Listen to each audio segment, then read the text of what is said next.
चलिए, Panagar PSC coaching में आप सभी का स्वागत है। आज हम पढ़ेंगे भारत में साम्राज्यों का उदय।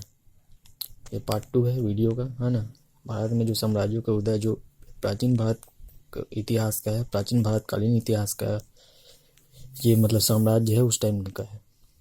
तो इसमें हम लोग पढ़ेंगे जो पहले एक वीडियो बना चुका हूँ, उसमें कवर कराया था आपका बिंबिसार और शिशुनाग वंश को, जो हर्यक वंश और एक शिशुनाग वंश को। ये दूसरा वंश, तीसरा वंश है। तीसरा नंबर का है नंद वंश।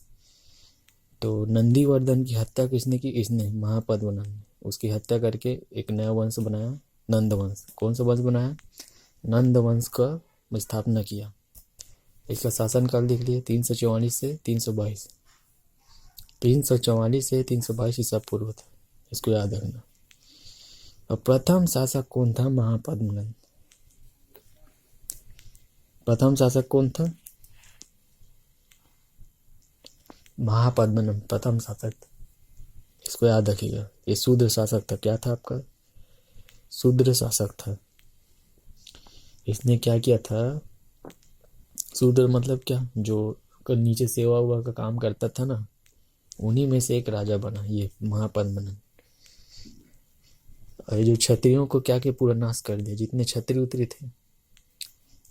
क्षत्रिय कौन? जो लड़ने उड़ने काम करते थे, है ना, युद्ध उनका ज़्यादा योगदान रहता था। उसी कार्य में मतलब लिप्त रहते थे। लड़ने उड़ने का काम उन्हीं लोग करते थे, क्षत्रिय लोग। उन सभी क्षत्रियों का नाश करने वाला इसलिए करते थे, मतलब इनके द्वारा किया गया। तो इसके सर्व क्षत्रिय हंता इनको मतलब बोला जाता था। इसको याद रखिए। क्या बोल रहा हूँ? सर्व क्षत्रिय हंता इसको बोला जाता था। और पृथ्वी का राजा इसको बोला जाता है। क्या बोल रहा हूँ? पृथ्वी का राजा इसको बोला जाता है। किनको? आपका इन्हीं को, महापद्मनंद को। इनको उपाधि मिली थी, भार्गव की उपाधि, एक एकराट की उपाधि, पृथ्वी का राजा और अनुलंघित शासक आदि। इसमें सब मतलब इसमें बोला जाता है इनके द्वारा। समझे इसमें का? पृथ्वी का राजा, अनुलंघित शासक, भार्गव, एकराट, ये सारी उपाधि इनको मिली गई थी। तो इसने जो एक कलिंग विजय भी किया था अपने टाइमिंग में। इसने एक युद्ध लड़ा था कलिंग लोगों से, जो आपका उड़ीसा वाला क्षेत्र है। तो कलिंग लोगों से कलिंग को जीता ही। कलिंग को जीता। इसका उल्लेख इसका किया गया एक अभिलेख था। उस अभिलेख का नाम हाथी गुम्फा अभिलेख। हाथी गुम्फा अभिलेख, ये हाथी गुम्फा अभिलेख उसका नाम है। इसको याद रखिए आप लोग। तो इसी अभिलेख में क्या हुआ, इसको मतलब इसको वर्णन है किसमें? हाथी गुम्फा अभिलेख में क्या है? इसका वर्णन किया गया। किसका वर्णन किया गया? इसका, कलिंग विजय का। कई लोग इसको महाबोधि वंश भी बोला जाता था। क्या बोला? महाबोधि वंश। महाबोधि वंश इसको बोला जाता था। इसको नंद वंश को महाबोधि वंश भी बोला जाता था। एक था द्वितीय शासक इसका हुआ, इसको याद रखना। द्वितीय नंबर का शासक। अब ये कौन था? ये घनानंद था। घनानंद ये भी थोड़ा फेमस टाइप का था। और मगध, पूरे मगध साम्राज्य के जितने मगध, सबसे ज्यादा सेना यही रखा था, विशाल सेना। विशाल सेना इसी के द्वारा रखा गया था। घनानंद के द्वारा विशाल सेना इसी के द्वारा, मतलब घनानंद के बाद काफी विशाल सेना थी। मतलब पूरे मगध साम्राज्य में जो मौर्य वंश थे, उन्होंने सबसे ज्यादा, सबसे बड़ा सेना इसी के पास रखा था। इन्होंने जो इनको क्या, यूनानी थे, जो ग्रीक लोग थे, ग्रीक से देश से आए रहते थे, उन लोग क्या बोलते थे? इसको अग्रमीज बोलते थे। इसको घनानंद को क्या बोलते थे? अन्य नाम था अग्रमीज। अग्रमीज एक जेंद्रमीज इनका नाम था। अग्रमीज जेंद्रमीज इनका नाम था घनानंद। अग्रमीज और जेंद्रमीज घनानंद का नाम था। यूनानी के लोग बोलते थे, यूनानी ग्रीक के लोग। यूनानी ग्रीक के लोग इसको बोलते थे, इसको याद रखना। इन्हीं के शासन काल में, इन्हीं के क्या शासन काल में, इन्हीं के शासन काल में क्या हुआ, 326 ईसा पूर्व में। कब? 326 ईसा पूर्व में जो सिकंदर आया था, पश्चिमी तट पर आक्रमण किया 326 ईसा पूर्व, क्योंकि इसका शासन काल कब तक था? 344 से, देखिए 344 से 322 तक था। तो इन्हीं के शासन काल में आया था लगभग घनानंद के, सिकंदर आया था 326 ईसा पूर्व में। इसको याद रखना, इन्हीं के शासन काल में आया। कि इनके घनानंद के शासन काल में कौन आया? सिकंदर आया। सिकंदर का एक सेनापति था सेल्यूकस, इसको भी याद रखना। सेल्यूकस निकेटर, इसके दो सेनापति, सेल्यूकस निकेटर, एक नियारकस भी था। सेल्यूकस के एक दूत था, समझ लीजिए, मेगास्थनीस। ये आपका उसमें आएगा, अभी मौर्य शासन पढ़ोगे ना, उनके टाइमिंग में आएगा। 326 ईसा पूर्व में किसके? घनानंद के समय में आया सिकंदर। पश्चिमी तट भारत के क्या किया? आक्रमण किया था, आक्रमणकारी था, यूनानी था, यूनान से ग्रीक वहीं से मतलब आया था। सिकंदर का ये क्या था? समकालीन था घनानंद, इसको याद रखना। अब इसने क्या किया, जो एक मौर्य वंश था, ये अंतिम शासक भी यही था, द्वितीय और अंतिम भी यही था, इसको याद रखना, अंतिम भी यही था घनानंद। तो इस घनानंद की हत्या किसने की? मौर्य वंश की चंद्रगुप्त मौर्य ने इसकी हत्या कर दी, घनानंद की, और फिर ना मौर्य वंश की स्थापना की। तो घनानंद की हत्या, ये देखिए, घनानंद की हत्या कर दी किसने की? आपका इसकी हत्या की चंद्रगुप्त मौर्य ने। जो टीवी सीरियल में आप देखे होंगे चंद्रगुप्त मौर्य आता है, तो इसने हत्या करी, घनानंद की हत्या करके ये मौर्य वंश की स्थापना किया। मौर्य वंश की स्थापना कहाँ? मगध में ही, मगध, वही पाटलिपुत्र, पटना। ठीक है, चलिए आगे बताते हैं इसको।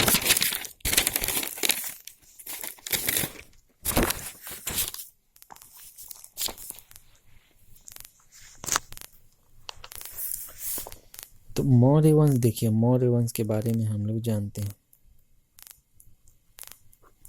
तो मौर्य वंश 322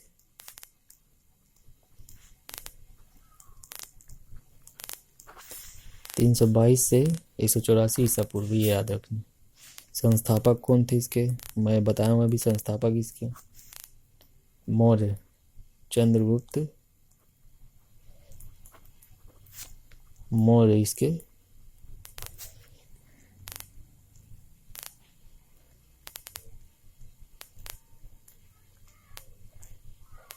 चंद्रगुप्त मौर्य इसके संस्थापक में से एक है।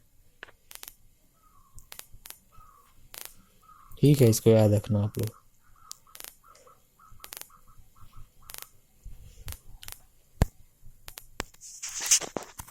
तीन सौ बाईस से 184 ईसा पूर्व, इसको याद रखना। 322 से 184 ईसा पूर्व, संस्थापक है चंद्रगुप्त मौर्य के टाइमिंग में। इसके टाइमिंग में, चंद्रगुप्त मौर्य के टाइमिंग में। ठीक है, तो इसको याद रखना।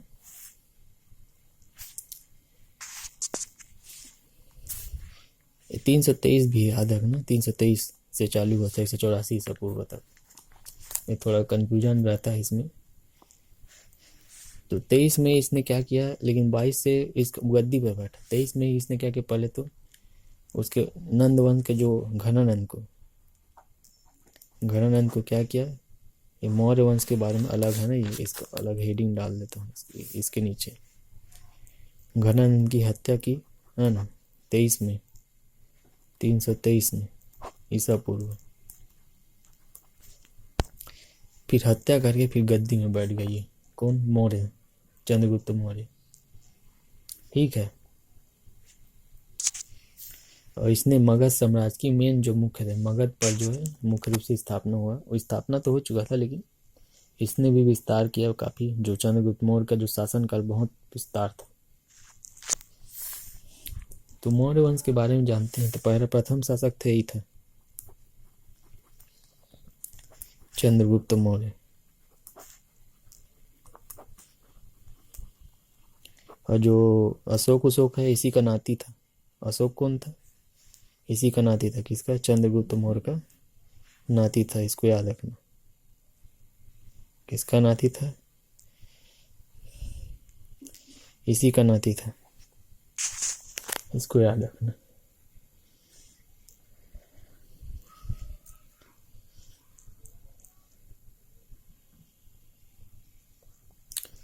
तीन सौ बाईस से 298 प्रथम शासक था। 300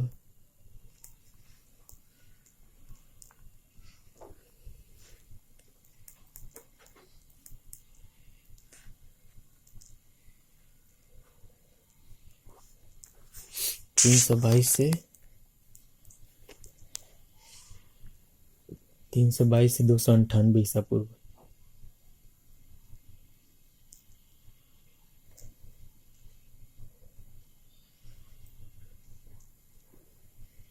तीन सौ बाईस से 298 ईसा पूर्व चंद्रगुप्त मौर्य का शासन किया। लगभग देखो 22 से इधर 24 साल लगभग शासन किया चंद्रगुप्त मौर्य।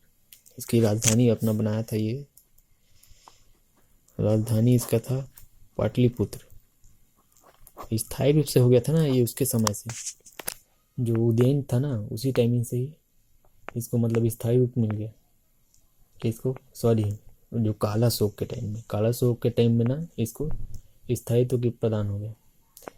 उदयन ने इसको दोबारा बसाया। और अजात शत्रु था, वो क्या किया, वैशाली को अपना राजगृह में उन लोग शासन कर रहे थे। वैशाली में शिशु नागवंश था, जो पहले का बता रहा हूँ इस पर। फिर पाटलिपुत्र का चंद्रगुप्त द्वारा फिर इसको मतलब वहीं स्थापना किया गया। तो चलिए इसके बताता हूँ। इसके गुरु तो जान रहे, चाणक्य थे, जो फेमस है ये गुरु चाणक्य जी।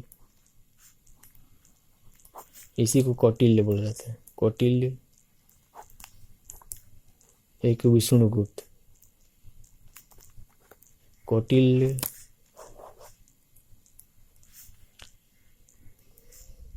चाणक्य था उसके, और नाम थे कौटिल्य और विष्णुगुप्त। ये था इसका नाम था। और जाति के विषय में मतभेद है अभी वर्तमान में देखेंगे तो, क्योंकि कई लोग बोलते हैं शूद्र था, कई लोग बोलते हैं ब्राह्मण था, है ना। कई लोग बोलते हैं क्षत्रिय कुल का था। कौन था? इसके बारे में बात कर रहा हूँ, चंद्रगुप्त मौर्य। तो इसके कोई मतभेद है। तो ब्राह्मण साहित्य एक तो उसमें बोलते हैं, कई लोग शूद्र हैं, कई लोग बोलते हैं बौद्ध है, कई लोग जैन है, कई लोग क्षत्रिय कुल के मानते हैं। कोई उसका फिक्स नहीं है। अब इसके बारे में कुछ मेन बात बता देता हूँ। तो चंद्रगुप्त मौर्य का नाम जो है, इसका अभिलेख में मिलता है। एक रुद्रदामन अभिलेख है। इसका अभिलेख नहीं है, ये रुद्रदामन का अभिलेख है। एक रुद्रदामन नाम का व्यक्ति है। उस रुद्रदामन का अभिलेख में क्या मिलता है? इसका चंद्रगुप्त का उल्लेख मिलता है। इसको याद रखना। रुद्रदामन का एक अभिलेख है, उसमें चंद्रगुप्त का वर्णन मिलता है। जूनागढ़ का जो अभिलेख है।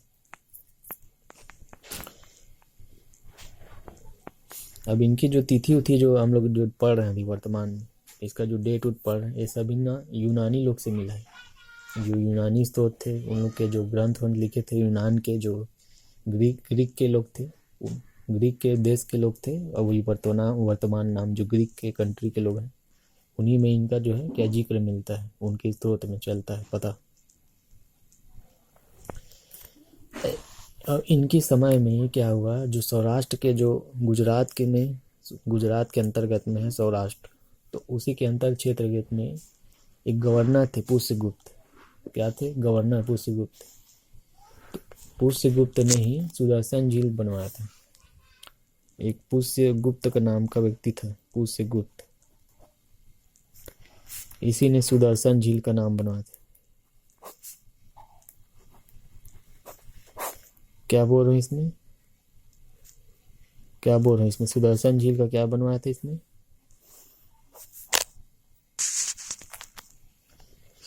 पुष्यगुप्त सुदर्शन झील का नाम बनवाया था। ठीक है, इसको याद रखिए आप लोग।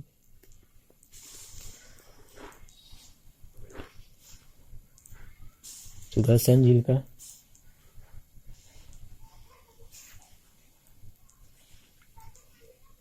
मतलब, सुदर्शन झील का मतलब उसमें वो करवाया था, क्या करवाया था आपका,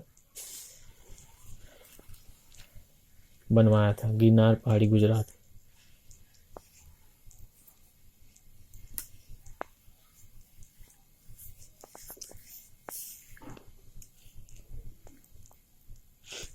ठीक है, इसको याद रखिएगा। इसको याद रखना आप लोग, है ना, मैं जो बता रही थी सुदर्शन झील के बारे में।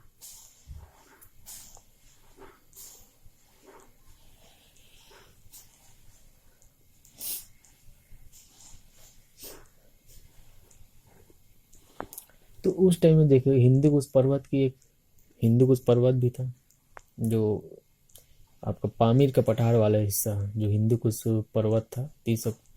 तो वहाँ क्या किया था, ये चंद्रगुप्त के समय में उसका जो सिकंदर का सेनापति था 305 ईसा पूर्व में, सिकंदर का एक सेनापति था सेल्यूकस, जो मैं अभी पहले बताऊँ अभी। तो ये आया था हिंदूकुश पर्वत को पार करके, जो कश्मीर के, जम्मू कश्मीर के उत्तर से आया था, और युद्ध किया किससे, इसी चंद्रगुप्त मौर्य से ही हुआ। और ये पराजित हो गया, ये हार गया, ये इसको हरवा दिया, ये हार गया। कौन हारा, ये हारा। अब घनानंद के टाइम में सिकंदर आया था और इसके टाइमिंग में सेल्यूकस आया उसका सेनापति। तो ये हार गया, और हारने के बाद क्या किया, इसकी एक, ये इसने संधि कर ली, हार गया फिर संधि कर ली। और इसकी बेटी थी, सेल्यूकस की एक बेटी थी, इसकी एक पुत्री थी हेलेना, हेलेना था, हेलेना था ना। तो इसने क्या किया, इसी जो आप लोग टीवी सीरियल में देखे होंगे, एक विदेशी रहती है, उसी से विवाह किया। हेलेना से विवाह किसका हुआ, चंद्रगुप्त से हुआ। ठीक है, इसको याद रखना। अब इसने क्या किया, जो दहेज वहेज में ना, तो दहेज में, जब इसने दहेज में, देखो पुराने जो समय से चल रहा दहेज प्रथा, तो दहेज देने का समय आया ना, तो दहेज में क्या दिया इसने, सेल्यूकस ने एक दो तीन जगह दिया इसने।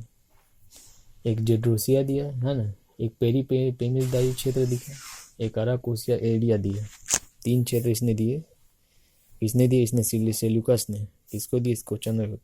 तो पहला का एक था अराकोसिया,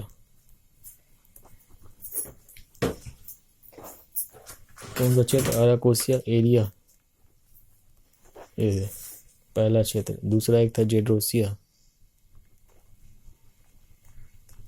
दूसरा क्षेत्र कौन सा था, जेड्रोसिया। एक था तीसरा क्षेत्र, एक था पेरिपेमिसदाई।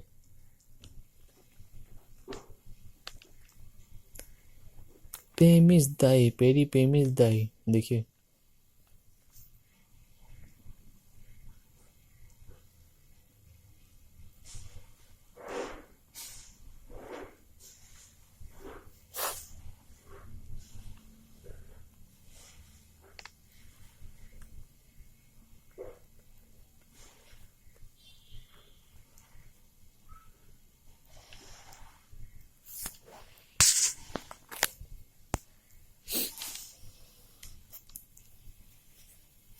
कौन है, अराकोसिया एरिया है, जेड्रोसिया है, पेरीपेमिस पेरीमेमिसदाई। इसका नाम थोड़ा अजीब टाइप का, पेरीपेमिसदाई कुछ, पेमिस है, पेमिस ही, पेरीपेमिसदाई इसका क्षेत्र का नाम है। ठीक है, 3 क्षेत्र उसने दिए, किसको दिए, चंद्रगुप्त द्वितीय को, सॉरी चंद्रगुप्त प्रथम को, मतलब एक ही था चंद्रगुप्त को।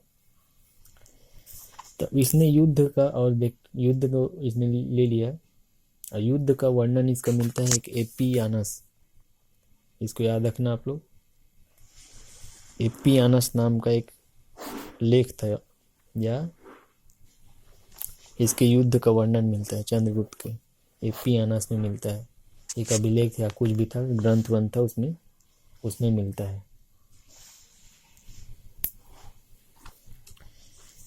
इसी के टाइमिंग में ही इसने सेलुकस ने क्या किया, अपने जो एक राजदूत था मेगास्थनीज को इसके दरबार में भेजा। ये कौन था? राजदूत था।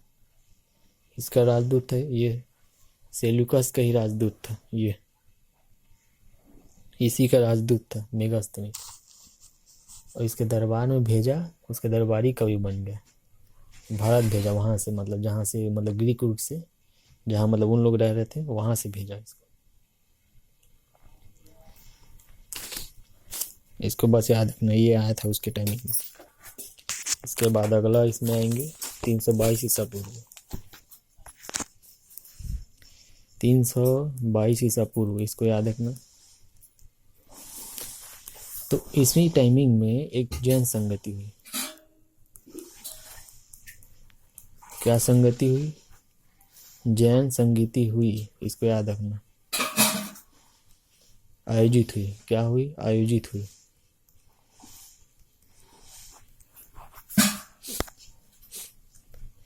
जैन संगति कहाँ हुई? आयोजित हुई 322 ईसा पूर्व में। इसके समय चंद्रगुप्त के समय। और जो क्षेत्र था पाटलिपुत्र था। ये कहाँ हुआ आपका? पाटलिपुत्र में, पटना, जहाँ बिहार वाले क्षेत्र में है, वहीं मतलब इसका प्रथम एक सम्मेलन हुआ जैन लोग का, जैन धर्म से संबंधित। और चंद्रगुप्त मौर्य का प्रशासन कैसे? इसने 4 भाग में बांटा था अपने प्रशासन को, मतलब 4 राज्य थे, मतलब समझ जाओ 4 प्रांत में बांटा था, इसको याद रखना। 4 प्रांत कौन कौन से थे? तो उसमें था एक मथुरा था, सॉरी तक्षशिला था, उत्तरापद था, दक्षिणापद था, ऐसा बांटा था। चलो मैं इसमें बता देता हूँ इसमें का, इनका फिर क्षेत्र बता देता हूँ, राजधानी कौन कौन सा था। एक था उत्तरापद,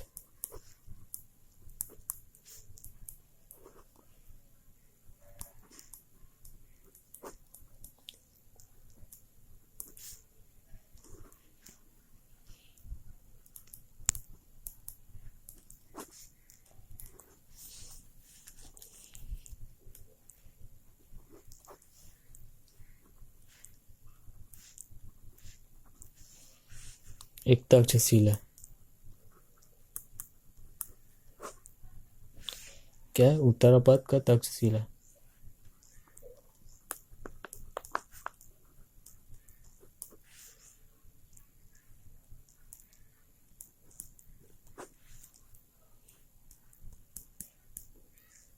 ये नाम लिख दे हूँ इसमें। इन लोग का प्राचीन था पाटलिपुत्र, अवंतिका, उज्जैन, दक्षिणापद का स्वर्णगिरी इसकी राजधानी थी। ये सब राजधानी है। उत्तरापद का तक्षशिला, उत्तर में है तक्षशिला, इधर पाकिस्तान टाइप में तरफ, मतलब दक्षिणापद स्वर्णगिरी, ये आपका महाराष्ट्र में है, महाराष्ट्र कर्नाटक वाले क्षेत्र में। ठीक है, ये आपका पाकिस्तान के आसपास वाले क्षेत्र में आएंगे। ये उज्जैन है आपका मध्य प्रदेश के आसपास, ये पाटली आपका बिहार में। ये सभी को आप याद रखिए। ठीक है, 4 प्रांत में बांटा था। और अंतिम समय में क्या किया चंद्रगुप्त पता है? जब इसका अंतिम समय आया था तो एक भद्रबाहु के उसका मित्र होता था, भद्रबाहु नाम का, वो शायद धर्म से संबंधित था, जैन धर्म से। तो उसी से मतलब क्या हो, दोस्ती यारी बढ़ाया और जैन धर्म को ग्रहण किया। ये कौन? आपका चंद्रगुप्त मौर्य। और इसने क्या किया, श्रवणबेलगोला जो मैसूर आप कर्नाटक वाले क्षेत्र में जाके क्या किया इसने उपवास करना चालू कर दिया, है ना। उपवास के द्वारा इसने एक उसकी विधि बोल रहा था, संलेखना विधि बोल रहा था। तो उस संलेखना विधि के तहत इसने अपने प्राण त्याग दिए, शरीर त्याग दिया। उपवास करके मतलब अपने प्राण को त्याग करके यहाँ से निकल लिया, मृत्यु हो गई। मतलब कहाँ है? श्रवण बेलगोला गोला, ये कहाँ है आपका? मैसूर, कर्नाटक। कहाँ है? कर्नाटक में स्थित है, इसको याद रखना। ये भी कब? 296 ईसा पूर्व। ठीक है, क्योंकि 305 में वो आया था सेल्यूकस, फिर मेगास्थनीज आया। प्राण त्यागे मतलब मृत्यु हुई, मृत्यु नहीं हुई, हाँ मतलब मृत्यु हुई उपासना करके, जो संलेखना विधि जिसको बोल रहा था, संलेखना विधि द्वारा, इसकी विधि द्वारा, संलेखना विधि द्वारा इसका प्राण वार्ता। ठीक है, अभी जो गोमतेश्वर प्रतिमा लगी है वहीं लगी है, जो श्रवण बेलगोला में जो गोमतेश्वर प्रतिमा अभी लगी है वहीं, जहाँ पूरे कई लोग दर्शनीय स्थल है, पर्यटन स्थल के रूप में फेमस है। इसकी जो सेना थी पूरा डाकुओं से भरा था। इन लोग जो चंद्रगुप्त मौर्य का जो डाकू था, मतलब सेना था, डाकू लोग भरे थे इसमें, इसीलिए मतलब इसको यूनानी लोग भी डाकू लोग इसके नाम से जानते, डाकुओं का सेना बोला जाता था। इनके जो उनके सेना को जस्टिन नामक एक यूनानी था, उसने बोला कि डाकुओं का गिरोह है उनका, और उसी ने एक सेंट्रोकोडस कहा इसको,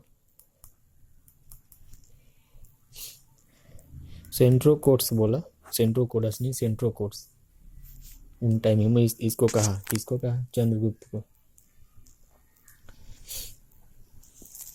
कई लोगों ने अलग अलग इसको नाम दिए थे, और जो विलियम जोन्स भी थे, एक विलियम जोन्स नाम का व्यक्ति था, तो उसी ने बताया कि चंद्रगुप्त मौर्य ही क्या सेंट्रोकोट्स है, क्योंकि यही फेमस थे ना, काफ़ी विस्तार इन लोग का क्षेत्र, काफ़ी पूरा भारत पर राज करता था चंद्रगुप्त मौर्य। फिर इसके बाद पोता आएगा अमर अशोक, इसी के टाइमिंग में था। तो इसका जो प्रशासन क्षेत्र था ना, वो आपको उत्तर में जो उत्तर पश्चिम में ईरान तक पूरा फैला था। सोचो, ईरान इराक तक, ईरान अफगानिस्तान के उस पार, और दक्षिण में कर्नाटक तक फैला था, और पूर्व में मगध तक, और पश्चिम में जो गुजरात तक पूरा फैला था। और विशाल साम्राज्य पर शासन करने वाले पहला भारत का प्रथम शासक था, क्योंकि उतना बड़े क्षेत्र में पूरे भारत को पूरा अपने हाथ में रखा था। कितना बड़ा सेनापति भी, सेना मतलब होगा इसके पास उस टाइमिंग में, जो मतलब क्या कर रहा था, चला आ रहा था। तो चलिए, तो इसका तो और भी महत्वपूर्ण तथ्य थे इनके, जो उत्तर पश्चिम जो भारत, सिकंदर से इसका जो उत्तराधिकारी कई सारे इसको मुफ्त में मिले, है ना, और नंद वंश का जो उन्मूलन भी किया इसी के द्वारा, सेल्यूकस को भी पराजित कर उसको संधि के लिए बाध्य किया था। और इसके पास लगभग 6 लाख की सेना थी, इसी के पास 6 लाख की पूरे, सोचो 6 लाख की पूरे टोटल इसकी सेना थी। ठीक है, इसको याद रखना आप लोग, 6 लाख की सेना थी उसके, उसी के द्वारा दम पर मतलब थोड़ा लड़ता उड़ता था। और चाणक्य था जो अर्थशास्त्री था, इसका एक लक्ष्य था जो प्रजा के सुख में ही राजा का सुख है, प्रजा के सुख में ही राजा का सुख है, ऐसा करके इसका एक क्या था, कथन था इसका।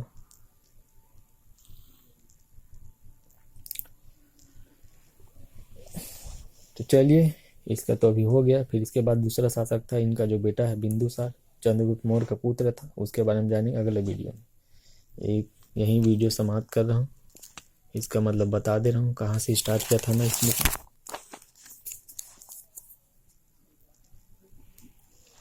ये देखिए, इसमें मौर्य वंश का इसका नंद वंश से स्टार्ट किया था मैं इसको। ये देखिए, पार्ट 2 है इसका वीडियो का, भारत का साम्राज्य को उदय का, इसमें यहाँ से स्टार्ट किया था इसको मैं।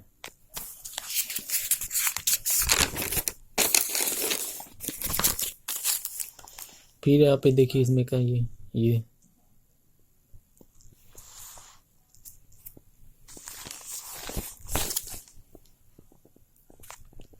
ठीक है। चलिए, वीडियो देखने के लिए आप सभी का धन्यवाद। और जिनको एडमिशन ले सकते हैं प्री और वुमेंस की, उसको आप लोग कंप्लीट कराया जाएगा। चलिए, धन्यवाद।